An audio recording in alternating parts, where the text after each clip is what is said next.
Now, from the University of Okoboji, it's Okoboji Broadcast with Jeff Thee. Welcome to Okoboji Broadcast, everybody. I'm Jeff Thee, right here, Dickinson County Museum. Mary Dreier's here with me again today. Again. I don't look at it as again. It's another opportunity. It's a continuing saga. Yes, isn't there it? you go. Of saga telling.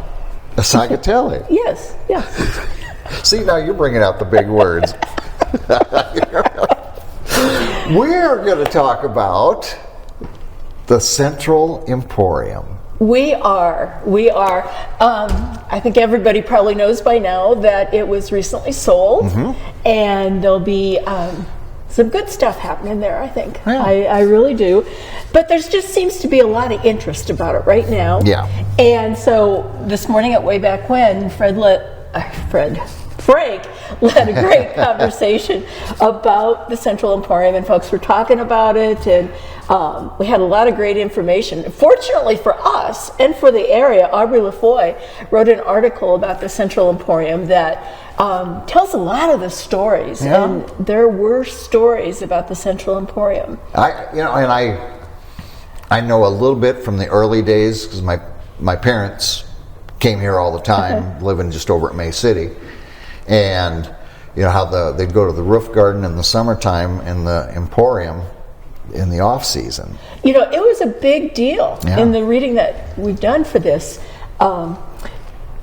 The Central Emporium, I think, the Central Ballroom was the only one that was available in the winter because it could be heated. The others could not. Right. So they were able to go on through the year. They had some Christmas dances and Easter balls and stuff like that throughout the year. So it was kind of special. Yeah. You know, one thing that I brought up this morning at Way Back When, it's almost unbelievable to me.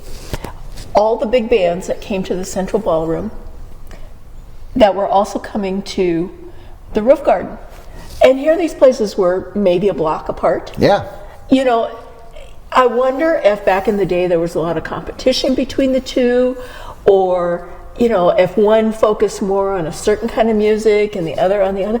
But for this area to be able to support two ballrooms. Yes. That were so close together at the same time. Plus, there were a bunch of other ones. There was Terrace Park. There was a dance pavilion at the Inn at Manhattan Beach, up at the Orleans Hotel. I'm probably forgetting some of them too. Yeah. But dancing was a big deal. Dancing was a huge deal. That is what, and coming off the Depression years, that is what my parents did for entertainment. And there was ballrooms. If you ever go to the Iowa Rock and Roll Music Association Museum, you know, you see where there was hundreds ballrooms just in the Midwest, and even into the rock and roll era. The bands that were, you know, in the top 10 were playing Clear Lake and Okoboji and on the Storm Lake, and I mean, it was amazing. These big names, you don't hear that. You go to big auditoriums with 20,000 people, but in those days you could fill up all these dance halls. Exactly, and big names there were. Lawrence Welk was a big name. In fact, he got his start as an accordion player at the Central Ballroom. No, I didn't know that. Yeah, I think it was in 1926 that he played there.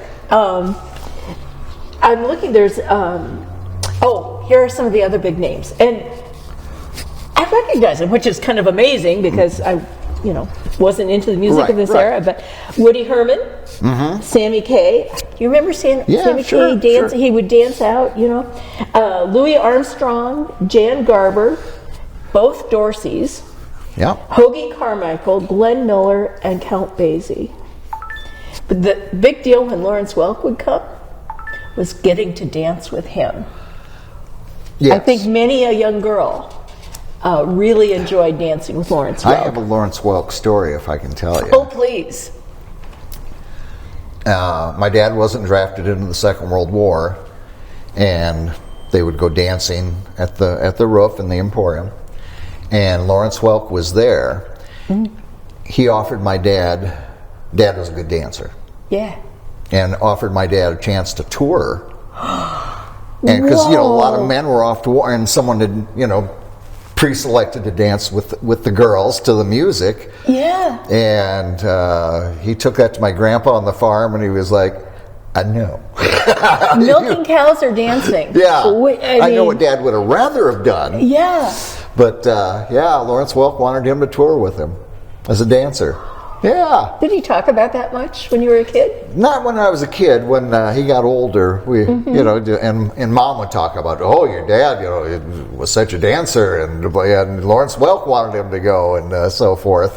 But if you remember the end, and I was tortured as a child. We had to watch Lawrence every Saturday night. Yes, I too was tortured every Saturday night, but if you because my dad and I had to go to my grandma's apartment, and she had a pink couch. Oh. And I got to lay on the pink couch, bored to tears, so that my dad and his mother could watch Lawrence Welk together. Yes. It wasn't always fun. So but if you remember at the end of the show, he'd always have some lady and dance with, as the bubbles, boop, boop, boop, boop. Bubbles, yeah. I can hear the music. Oh yeah. My wife always says to me, I name off Norma Simmer and the Lennon sisters. I used to read books Merle about Floyd, them. Dick Dale's from Algona. Yeah, and she's like, how do you know all these names? Bobby. Every Saturday night. Sissy and Bobby. Sissy and Bobby, gonna dance now. And Joanne did the honky tonk piano. Oh yeah. Oh my gosh. So for you Lawrence Welk viewers, aren't you in for a treat today? So anyway, a lot of big names there at the Emporium. Glenn Mill. They were all here. They were here. Just amazing. And the Central Emporium, otherwise known as the Central Ballroom, is the last remnant we have of these magnificent ballrooms. Yes. And it helps us remember that dancing was a big deal here. Folks would take the steamboats from one dance pavilion to another, because that's how you got places. Yeah. The roads were good back in the day, and so you go by steamboat. So you'd make a whole night of it. Yeah. And it would have been so What a fun era to have been in. Yeah. Yes. Yeah. But the Central Emporium that we know as the home of the Sugar Shack is the last vestige of this era. Originally, first of all, it was built in 1901 by a guy named, let me just look here, the Walker family of Charles City in 1901. Okay, and when it was built, a hotel was built kind of in front of it, off to the west a little bit, but kind of in front of it.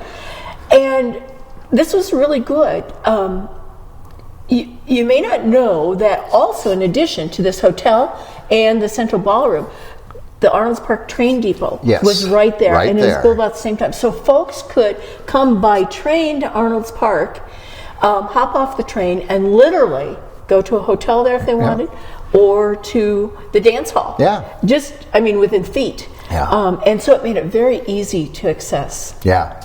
Yeah, the railroad was right there, kind of what is now, what's the road? What I'm trying to think of. Anyway, that runs down to the park. Lake? No. Lake Street's Is it Lake? No, that's on at the park. That's going down to that's at the park. But Phillinworth Street. There you go. How long you lived here, Jeff? Well, only 30-some years. Yeah. Unfortunately, the Okoboji Hotel, which was right nearby, burned to the ground in 1911 and was not rebuilt. But what was built in place of it was an ice cream shack. And I wouldn't call it a shack. It looks like a pretty nice building in there. And it was kind of in front of the building. Now, this was before what I call the addition was built. Okay, there's kind of two parts to the Emporium. Okay. And I didn't really realize this. The back part, the lakeshore part, is the old part. Oh, okay. That was built in 1901. I didn't know that. And then I'm trying to find the year here, 1920-something.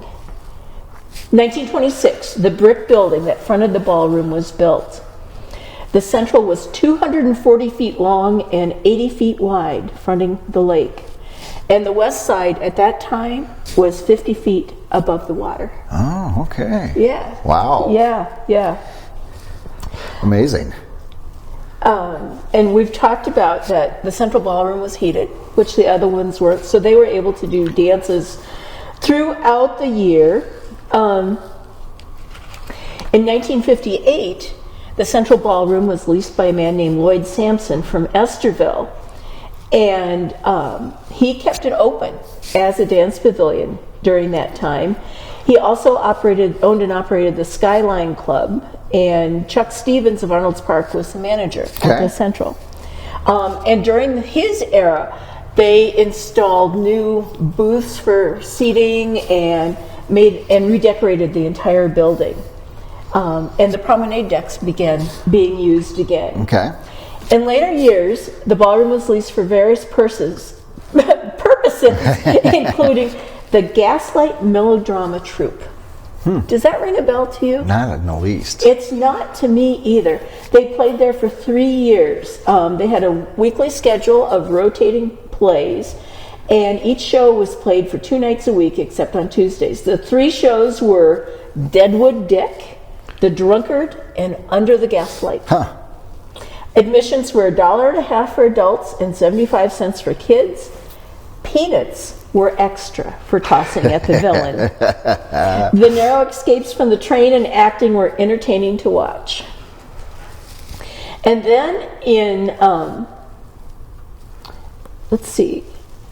Beckers owned the hotel and also the Emporium before this time. Okay. They were the owners of the hotel when it burned down, and they owned it until 1963. So a long time. In 1967, Wayne Eves, who was president of Okoboji Boats, purchased the building from Mrs. Becker. Eves planned to utilize the building for boat storage and kept boats there until 1971. Oh my! Do you remember that at all? No. That's before your time? And all this time it was still called the Central. Yeah. But it was boat storage. Boat storage. This fantastic building was boat storage. And I have heard some guys talk about how hard it was to get boats in and out of there. And I would imagine. Yes. And they always wondered if the floors would hold the boats. In 1971, it was remodeled, and that's when the shops came into the building. There were 25 shops to start with, 3 bars and a restaurant with a 4-story above the lake panoramic view of the lake. It was renamed the Emporium, and even the first year, 10,000 people a day could go through there. Yeah. That hasn't changed, has it? No. Still, a lot of people just have to walk through the Emporium up and downstairs. Yeah. Some of the shops in 1980, we've got an ad here from Crazy Days of 1980. The Bavarian Gardens. That What do you remember about that? I went there in college. That had been in the 80s. Darrell Lee played there a lot. Terry Klein, the Ups and Downs played there a lot. And it was just a great place to go to dance, And it was where the Gardens is now? Yeah, it was the exact same spot. Yeah. Probably why the Gardens is called the Gardens. Yeah. At least that's my recollection. Things do get fuzzy over the years, but they do, especially from the college days, right? That way they were fuzzy then, and they haven't improved. I know that much. But the Bavarian Gardens was there, and I'm looking at this T Galaxy, which I knew first in Ames as an Iowa State student. Me too. But looking at others, they don't ring a bell at all, except for Expressions. Expressions was in the Emporium until not that long ago. Some of the other places were the Wicker Shop, the Linen Closet, Boji Babes, Trade Winds, the Teepee, Linda's Beachwear, and Chris's Water World. And some of these may have been here when I moved here in 90, 91. So they may have been there, and I just don't recall. I wasn't a big shopper. Yeah. But you did know the Bavarian Gardens. For some reason, it had a draw to me at that time.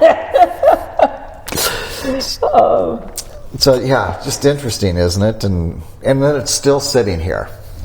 It's still sitting here, and it's got a future ahead of it. Yeah.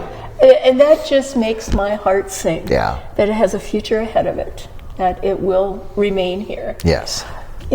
there are so many places in this area that, you look at a building or something, at face value, and you have no idea of all the stories that went on behind it. Isn't that the truth? Yeah. And yet this building, the Emporium, had a much different life in the early days. And, we don't think about that. No. And I wonder about the stories it can tell. I wonder who all has been in that building. Oh. I bet that there are very few people that have either visited here or live here that haven't been in the Central Emporium. I think you're probably safe in saying that. Yeah. Yes, indeed. Yeah. The Central Emporium. Yeah. We're blessed that she's still here. Yep, and we'll be here. And we'll be here. Absolutely. We're so grateful for that. Hey, we've got some good stuff happening around here. You do? We do. Tomorrow night, Thursday night, come to West O between 6 and 8 because they are highlighting the Dickinson County Museum as part of their On Us Taproots program. And are donating their proceeds for the day to us. That's so nice. We will be there telling stories and schmoozing about the museum. We're going to have a very brief presentation at 7 o'clock about our magnificent depot project, which is actually starting very soon. Right after the first of the year, aren't you? Yep. We're going to be doing some of the prep work this winter for it, getting this stuff done. So come to West O tomorrow night. Have some pizza, have some beer, the proceeds go to us. What could be better? It's win-win. It's going to be a fun night out. And I recommend the smoked red, just if you're curious. It's all good. That's just my way of giving back, to tell you about that. And for me, it's the crab rangoon pizzas are to die for. Pizzas. Yes, I'm looking forward to that very much. Next Wednesday night, or next Wednesday morning at 10 o'clock, on December 11th, we are opening up our depot as kind of the Christmas place. We did this last year. We call it Christmas in the Depot. We have Barbara Falk coming to play our vintage organ from the Arnolds Park Friends Church. Pump organ, right? It's a pump organ. Yeah. And we'll be singing some of the good old carols. We'll be sharing stories about Christmas past. And some folks will be bringing in some goodies to eat. It, for me, last year was the highlight of the year. Yeah. It was so fun. I stood there and just cried. Tears came down as people were singing in this building from 1883 to a pump organ that has a rich and varied history around here too. It was really, really fun. Fantastic. So that's next Wednesday. That's next Wednesday. A week from today. Yep. And January 4th, Santa's coming to town. He's been traveling a lot. Yeah. He's going to be tired. But he told me that he would come because he loves to tell his stories to the kids. And he's going to be talking about what life was like here back in the day when he came here a couple hundred years ago. When there's a lot more fire chimneys to deal with, I'm sure. Right. And what it was like, what he saw when he was flying over the area. He's a good old elf, I got to tell you. He's a good guy. Yes. He is a good guy. And so we'll have some crafts and some other fun things to do, taking folks to the museum. So we hope everybody can come on January 4th at 10 o'clock. All right. Bring your reindeer when you do that. So, all right. There'll be reindeer parking out front. Oh, my goodness. They like the roof. Yeah. Right. Mary, thank you again. Thank you, Jeff. My pleasure. It's always fun. It's always fun right here at the Dickinson County Museum. Come see them and enjoy the history of the Iowa Great Lakes. We thank Mary for her time. We thank you for watching us right here on Okoboji Broadcast. Okoboji Broadcast from the studios at historic Arnolds Park Amusement Park is brought to you in part by West Wealth Management, a financial advisory practice of Ameriprise Financial Services. Advisor Jan Spielman, AJ Spielman, and Erica Wachholz. The headquarters of the University of Okoboji is at the Three Sons, open Monday through Saturday 10 to 5 and Sunday from 10 to 4. Bank Midwest, dream big, plan wisely, live well. Lakes Regional Healthcare and Avera Partner. Beck Engineering in Spirit Lake. Be Radiant Laser Skin Studio in the Okoboji Plaza in Okoboji.